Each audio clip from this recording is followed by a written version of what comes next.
Appreciative to the noble Lord Boateng for giving the House the opportunity to debate the plight of the English-speaking minority in Cameroon and for the passionate and eloquent way in which he set the scene.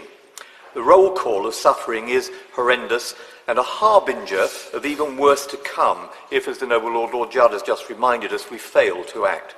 In Nigeria, there are nearly 27,000 refugees from Cameroon registered with the UNHCR. Thousands more have been forced to flee their homes, and dozens of villages have been ethnically cleansed. According to the United Nations Office for the Coordination of Humanitarian Affairs and High Commissioner for Refugees, 437,000 from the Anglophone regions have been displaced, whilst the charity Protection Approaches says that 3.3 million are in need of humanitarian assistance. Amnesty reports that 450 to 500 civilians and 185 members of the security services have been killed. UNICEF estimates that 58 schools have been destroyed, 47 political leaders are being held without charge, and a recent Amnesty report refers to, and I quote, arbitrary arrests, torture, unlawful killings, and the destruction of property. The Catholic Bishops' Conference has called it, quote, inhuman, blind, monstrous violence. And of the October election, Archbishop Samuel Cleda, the president of the Bishops' Conference, says, one has the impression election results are decided before voting takes place. My lords, we can all share in these horrendous statistics, but what I want to do is this evening focus on what conclusions we can draw from the United Kingdom's dismal approach to this situation. More than ever, with Britain's potential departure from the European Union, we must seek to define our role in the world. And it would be helpful to know from the Noble Baroness the Minister whether, for instance, human rights issues were assessed before, for instance, the New Age natural gas deal was announced, what consideration has been given to targeted sanctions, and whether this crisis figures in the Foreign Secretary's recent commitment on atrocity prevention. My lords, the government mustn't suggest that this is a level playing field conflict in a civil war between equal sides. Too often in the past, in Bosnia, in Rwanda, in Darfur, the United Kingdom chose the path of moral equivalence, hinting that both sides were as bad as each other is the easy way out.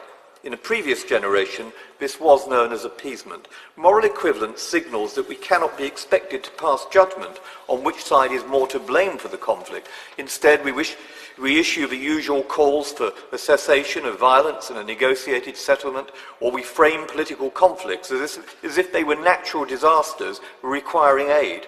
And we're very generous at sending aid rather than political solutions. At its worst, in Rwanda, Bosnia and Darfur, we have portrayed the persecution of unarmed civilians by repressive governments as a result of ancient ethnic hatreds, thereby dehumanizing the victims and denying the legitimacy of the protesters who yearn for the rights that we take for granted. By citing ancient ethnic hatreds, we absolve ourselves of the obligation under international law to stop the killing. It's also disingenuous to defend our tepid response by claiming that the circumstances present us with a simple binary choice between wringing our hands in dismay or putting British boots on the ground. This is to ignore the potential for soft power available to the international community, be it concerted and sustained diplomatic pressure, carefully targeted sanctions, or international justice. The grievances fueling the violence in Cameroon did not erupt overnight. We had plenty of warning, but we chose not to listen to Cameroon's Anglophone minority. Anglophones represent 20% of the population, but for years there was only one Anglophone member of the 36-person cabinet in Yaoundé, just one example of their systematic marginalisation. My lords, we shouldn't underestimate the influence we have, but it speaks volumes that we left it to the American ambassador to express his disapproval of the Cameroonian government's brutal response to peaceful protests.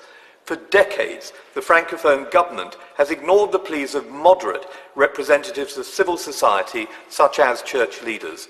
Calls for a federal solution were ignored by President Biya, 36 years in power, fueling the calls for secession and thereby polarising opinion. Breaking point came when the Francophone government sought to impose French laws in the French language in Anglophone courts and sent Francophone teachers speaking French into English schools. They responded to peaceful protest with disproportionate force. The International Crisis Group reports that a government helicopter, for instance, hovered outside a church, shooting Anglophone worshippers as they emerged from Mass. Inevitably, disproportionate actions led to the current escalation. In the face of all this, my lords, there is nothing admirable about being even-handed in the face of the suffering of the Anglophone community. The United Kingdom should support the Anglophone community's peaceful civil society leaders in seeking genuine and inclusive talks. We need a targeted strategy for atrocity prevention and, my lords, a commitment to bring to justice those responsible for human rights violations wherever they occur.